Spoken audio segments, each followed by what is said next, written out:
Stretch of Liberty, Great Sphinx of Giza and Statue of Unity இது மாதிரி globally ரொம்பவே ஃபேமஸான சிலைகள் பற்றியெல்லாம் நம்ம அதிகமாக கேள்விப்பட்டிருப்போம்.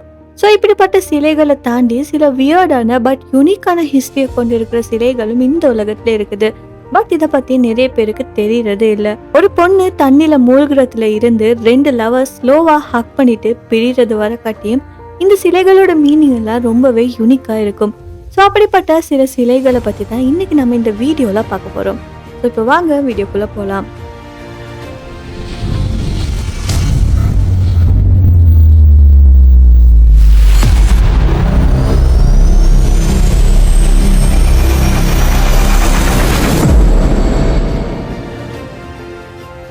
முதலாவது பாத்தீங்கன்னா ட்ரௌனிங் கேர்ள் ஸ்டாச்சு. இது இத்தாலியில இருக்குது. ஒரு யங் கேர்ள் ஆற்றோட தண்ணீருக்குள்ள மெதுவா மூழ்கி கொண்டிருக்கிற மாதிரி தெரியும் இந்த சிலை பாக்குறதுக்கு. ஸோ முகம் மட்டும் மேல தெரியும், கண்கள் முழுசா திறந்தபடி உதவி கேட்க முடியாத நிலையில ஒரு எக்ஸ்பிரஷன் கொடுக்குற மாதிரி இந்த சிலை பாக்குறதுக்கு இருக்கும். ஸோ இந்த சிலை இத்தாலி நாட்டில் இருக்கக்கூடிய ஒரு நகரத்துல ஆற்றுல வைக்கப்பட்டிருக்கு. பகல் நேரத்துல பாக்குறப்ப ரொம்பவே எமோஷனலா இருக்கும். அதே ராத்திரி நேரத்துல இந்த சிலையை பார்க்கறப்ப ரொம்பவே ஸ்கேரியா இருக்கும். ஆனா இந்த சிலையை உருவாக்கிய அந்த கலைஞரோட நோக்கம் என்னன்னா, ஒரு மிகப்பெரிய கருத்தை இந்த சொசைட்டிக்கு தெரிவிக்கணும்னு. அது என்னன்னா, உண்மையான லைஃப்ல பிரச்சனையால மூழ்கக்கூடிய பல பேர் இப்படித்தான் இருப்பாங்க. ரொம்பவே அமைதியா போராடுவாங்க. அவங்களோட வலி வெளியே தெரியாது. ஸோ இந்த நோக்கத்தை வெளியே காட்டுறதுக்காகத்தான் இந்த சிலை உருவாக்கப்பட்டிருக்கு. அதுக்கப்புறம் பாத்தீங்கன்னா அலியன் நினோ ஸ்டாச்சு. இது ரொம்பவே எமோஷனலான ஒரு ஸ்டாச்சுல ஒன்றுன்னு சொல்லலாம். இந்த சிலை பார்த்தீங்கன்னா ஜோர்ஜியா நாட்டோட பத்தோமின்னு சொல்லக்கூடிய ஒரு கடற்கரை நகரத்துல இருக்குது. ஸோ இந்த சிலையில பின்னால பார்த்தீங்கன்னா ஒரு ஹிஸ்டரியே இருக்குது, ஒரு காதல் கதை இருக்குதுன்னு சொல்லலாம். அலின்னு சொல்லக்கூடிய ஒரு இளைஞன் பார்த்தீங்கன்னா முஸ்லீம் மதத்தை சேர்ந்தவன். அவன் நினோன்னு சொல்லக்கூடிய ஒரு இளம்பெண், அதாவது கிறிஸ்தவ மதத்தை சேர்ந்த இளம்பெண்ணை காதலிக்கிறான்.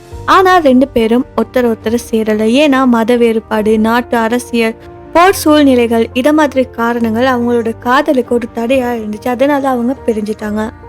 ஸோ இந்த அலியன் நினோன்னு சொல்லக்கூடிய ரொம்பவே பிரபலமான ஒரு நாவல் அடிப்படையை கொண்டு தான் இந்த சிலைகள் உருவாக்கப்பட்டுச்சு. ஸோ இந்த அலியன் நினோன்னு சொல்லக்கூடிய ஸ்டாச்சு பார்த்தீங்கன்னா ஜஸ்ட் ஒரு வினோதமான சிலையா மட்டும் இருக்கல, இது மனிதர்களோட உணர்ச்சிகளுக்கு உயிர் கொடுக்கக்கூடிய ஒரு சிலையாகவும் இருந்திருக்கு. அதுக்கப்புறமா மேன் ஹேங்கிங் ஸ்டாச்சுன்னு சொல்லக்கூடிய ஒரு ஸ்டாச்சு. இது பார்த்தீங்கன்னா செக் குடியரசோட பிராக்னு சொல்லக்கூடிய ஒரு நகரத்துல உயரமான கட்டிடத்துல மேல் பகுதியில இருக்குது. ஸோ பார்க்கறதுக்கு ஒரு மனிதன் கட்டிடத்தோட விளிம்புல கையால பிடித்து கொண்டு தொங்கி கொண்டிருக்கிற மாதிரியே இருக்கும். ரொம்பவே பயமுறுத்தக்கூடிய ஒரு தோற்றமும் இருக்கும். ஸோ இந்த சிலையை பார்த்தீங்கன்னா உருவாக்கினவர் டேவிட் சர்னின்னு சொல்லக்கூடிய ஒரு பிரபலமான சிற்ப கலைஞர். இந்த சிலைக்கு அவர் தான் மேன் ஹேங்கிங்னு சொல்லி ஒரு பேரும் வச்சிருக்காரு. ஸோ இந்த சிலையோட அர்த்தம் என்னன்னா, இன்னைக்கு இருக்கிற மனிதர்கள் வேலை, பணம், அதிகாரம் இதெல்லாம் கைவிட முடியாம ஒரு கையால பிடித்து கொண்டு அவங்களோட வாழ்க்கையில தொங்கி கொண்டு இருக்கிறத ஒரு சின்னமா காட்டுறதுக்காக இந்த சிலையை உருவாக்கி இருக்கிறான்னு சொல்றாரு. இந்த சிலையை பார்த்தீங்கன்னா பிராக் நகரத்துல நிறுவப்பட்டதுக்கு அப்புறமா உலகம் முழுக்க ரொம்பவுமே பேசப்பட்ட ஒரு சிலையா மாறிச்சு. மனித வாழ்க்கையோட உண்மையான முகத்தை காட்டுறதா இந்த சிலை இருக்குதுன்னு சொல்லி நிறைய பேர் நம்புறாங்க. அதுக்கப்புறம் பார்த்தீங்கன்னா த க்ராலிங் பேபிஸ். இந்த சிலை பார்த்தீங்கன்னா இங்கிலாந்து நாட்டுல லண்டன் நகரத்துல உயரமான கட்டிடங்களோட சுவர்ல ஒட்டி கொண்டு ஊழ்ந்து செல்ற மாதிரி குழந்தைகள் உருவாக்கப்பட்டிருக்கு. ஸோ இந்த குழந்தைகளை பார்க்குறப்பவே ஒரு மிகப்பெரிய உருவத்துல இருக்கும். ஸோ கொஞ்சம் பயமுறுத்துற தோற்றமும் தருதுன்னு சொல்லலாம். இந்த சிலைகளை உருவாக்கியவர் யாருன்னா டோனி மெடன்னு சொல்லக்கூடிய ஒரு சிற்ப கலைஞர்.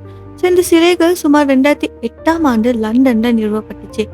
இப்போ இதோட உண்மையான அர்த்தம் என்னன்னு பார்த்தா, இன்னைக்கு உலகத்துல புதிய தலைமுறைகள் பார்த்தீங்கன்னா சின்ன வயசுல இருந்தே திரை, கருவி, தொழில்நுட்பம் இதெல்லாம் அதிகமா நம்பி வாழ ஆரம்பிச்சிட்டாங்க. ஸோ அந்த பேபிஸ் எல்லாம் தரையில நடக்காம ஸ்வெட்டில் ஒட்டி கொண்டு ஊழ்ந்து போகிற மாதிரி காட்டியதுக்கான அர்த்தம் என்னன்னா, இயற்கையிலிருந்து விலகி தவறான திசையில இளம் தலைமுறை வளர்ந்து கொண்டு வருது, இதுதான் எதிர்காலம்னு காட்டுறதுக்கான ஒரு சின்னமா இருக்குது இந்த சிலை. நெக்ஸ்ட் பார்த்தீங்கன்னா ஷூ ஈட்டிங் ஸ்டாச்சுன்னு சொல்லக்கூடிய ஒரு சிலை. பார்க்கறதுக்கு கொஞ்சம் நகைச்சுவையா இருக்கும்.